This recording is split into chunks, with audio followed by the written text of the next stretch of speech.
почитувам председателя, со оглед на ова што го гледаме од овој предложен ребаланс од документот, колку средства се одвојуваат или колку се наменети во програмите за водоснабдување и додување на отпадни води, во инвестиции, во инфраструктура, водовод и канализација во општините. Свесен сум дека овој амандман нема да се прифати и затоа го поднесуваме во континуитет од 2016 година. Зошто од 2016 година? Затоа што уште тогаш оваа работа беше ветена од страна на господин Зоран Заев. Зоки кога идеше у Велес, кажуваше дека ќе направи атмосферска канализација, кажуваше дека ќе направи мост помеѓу двете страни на Вардар, левата и десната страна, кажуваше дека ќе направи обиколница, но апсолутно ништо од тоа не видоа граѓаните на Велес.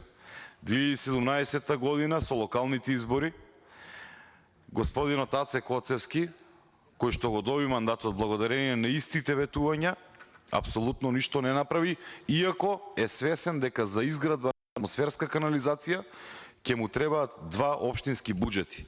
Може би се надева на поддршка од централната власт, меѓутоа тоа не се случува во континуитет.